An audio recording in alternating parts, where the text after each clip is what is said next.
Hey guys, Paul McClain here, and what an honor it is to be with you guys. Thank you for joining the virtual sales conference, and that's the thing I love about Family First Life. It's so innovative, right? And I think when crisis comes, it bumps you into this uncomfortable state, and that uncomfortable state will either cause you to be creative or to shut down. And we've creatively approached this coronavirus in this season, and we're seeing exceptional growth. A lot of you, in fact, are inspiring me. You know, as I look at these Facebook group pages and the posts that you put out there, I'm inspired when I look at what you're doing. We've grown through this thing.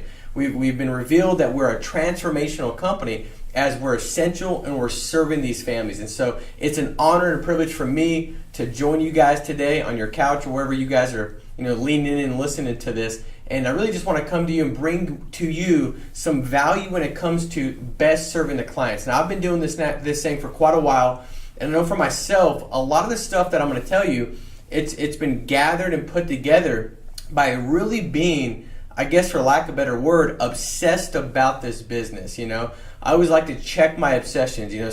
Back in the day, I was obsessed with doing things that didn't bring me any kind of fruit when it came to finances, relational, marital, parental. And so when I became obsessed with this business and I leaned in and I got as much as I possibly could get late at night, early in the mornings, developing myself. When I woke up, I thought about this thing. When I was going to sleep, I was thinking about this thing. When I was eating breakfast, I was thinking about this thing. Lunch, dinner, thinking about this thing.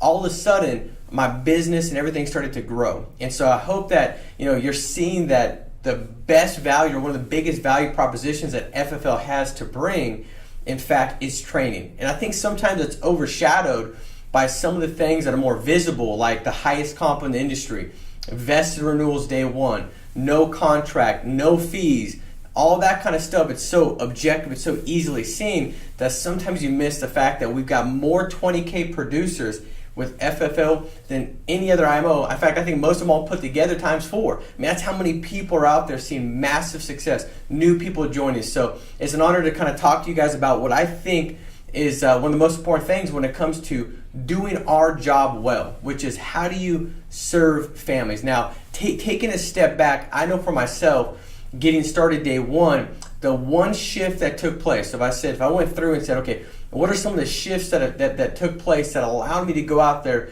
and develop myself into a $400,000 a year producer? The first shift was how I saw myself.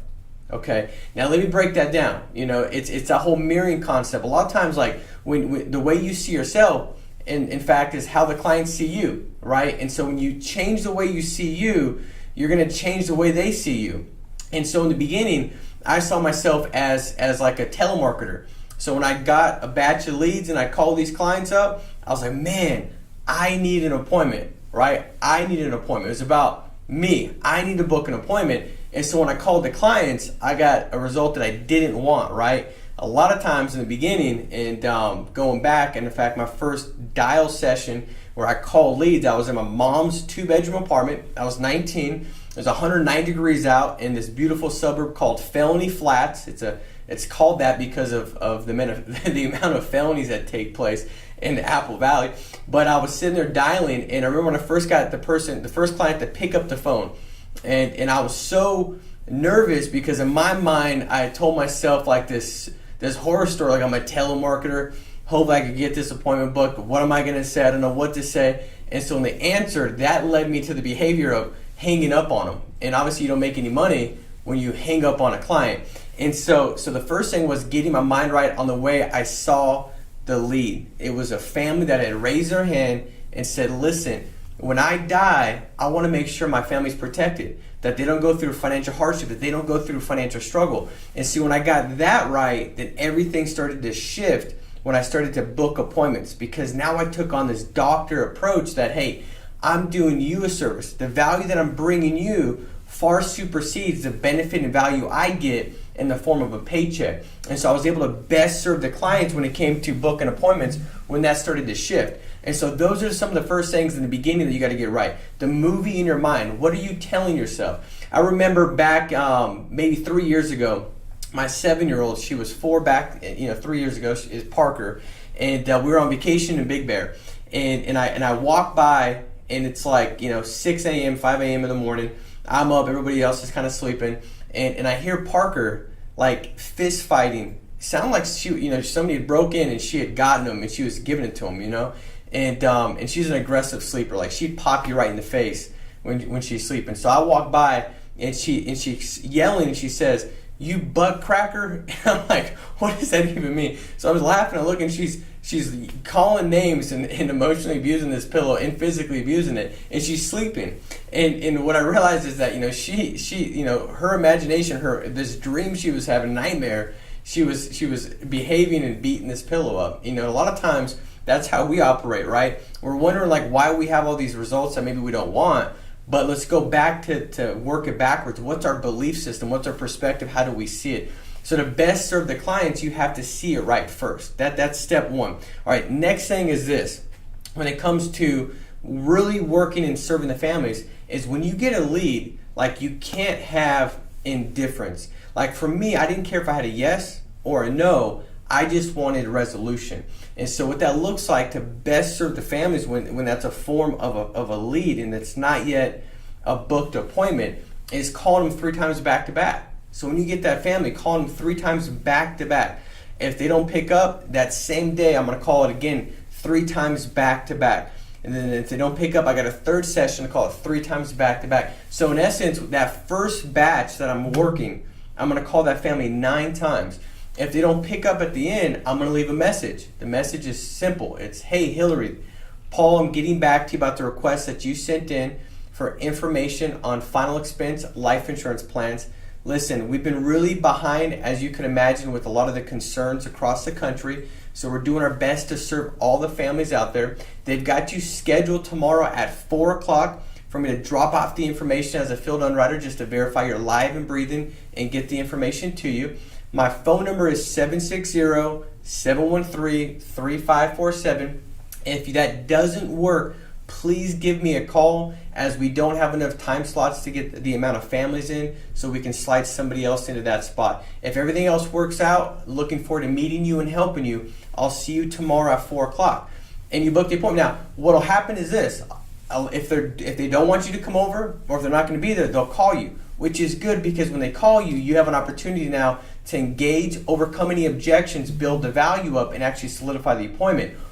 Or if they don't call you back, a lot of times they're going to be there. So now, is that a strong appointment? No, I'm going to put on a scale from 1 to 5. I might put down it's a 1 or a 2. I'm going to double book it. But if I get a no-show or what have you, I'm stacking the deck in my favor, and I'm doing my best to know in my mind I've done everything I can to resolve that lead. Then you can shoot them a text message, right? You can text message them, and then the last step is to door knock. But the goal is to completely resolve the lead. That's the first step to serve a client, because if you don't resolve the lead, you've already missed the boat in the potential to serve that family.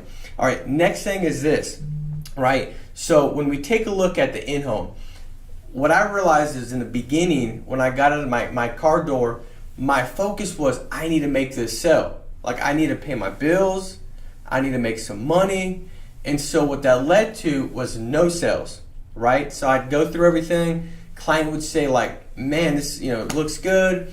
We just got to think about it. You're our guy though, man. We really like you. We're gonna just give us some time. We're gonna call you. We want you to be our agent."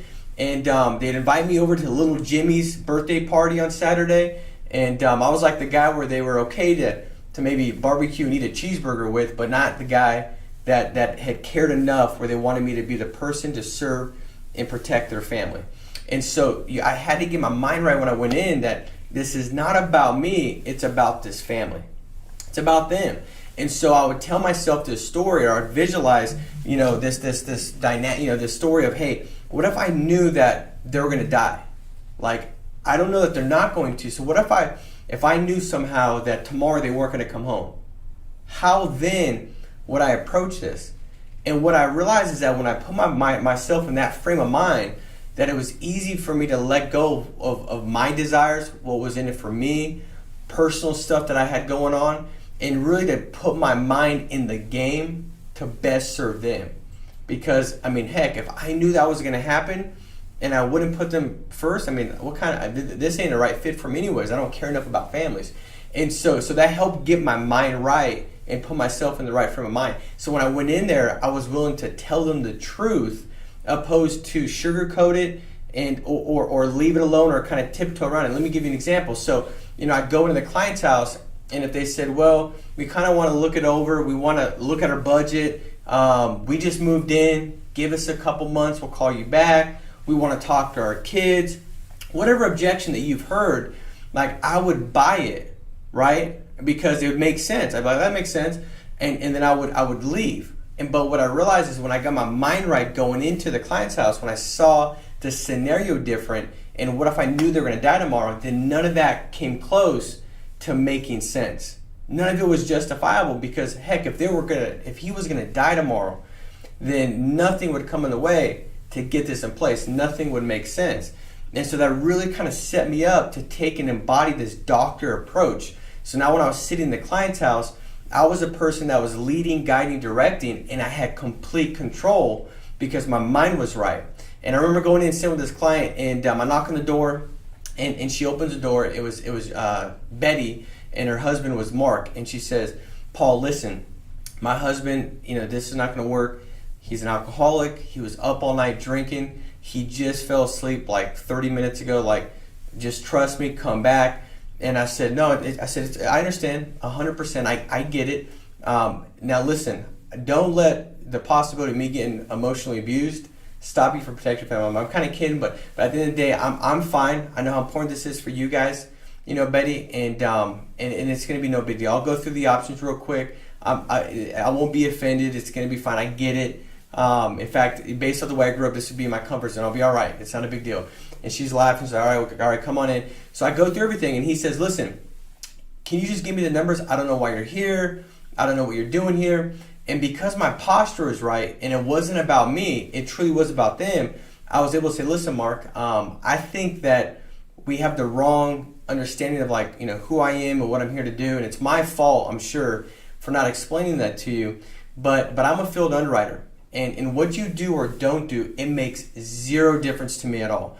Like, if you don't wake up tomorrow, my wife's okay, my kids are okay, I'm good.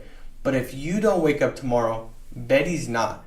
And the thing is this, I feel underwriter, I'm not a sales rep. It sounds like you probably just don't want a sales guy giving you a presentation. You probably had somebody come over before that tried to make you do something you really didn't want to do, you didn't need to do, or whatever. I'm like you, I can't stand it. I'm not that guy. I just feel done right. So what you do or don't do makes no difference to me. Now, I'm really good at what I do because I care about families, so I'm going to tell you the truth. And if I just kind of know you a little bit from what our interaction's been, that's what you're looking for. Someone that's going to tell you the truth, be upfront, straightforward with you, and tell you exactly what it looks like to provide protection for Betty, which I'm sure is important to you. Is that fair enough?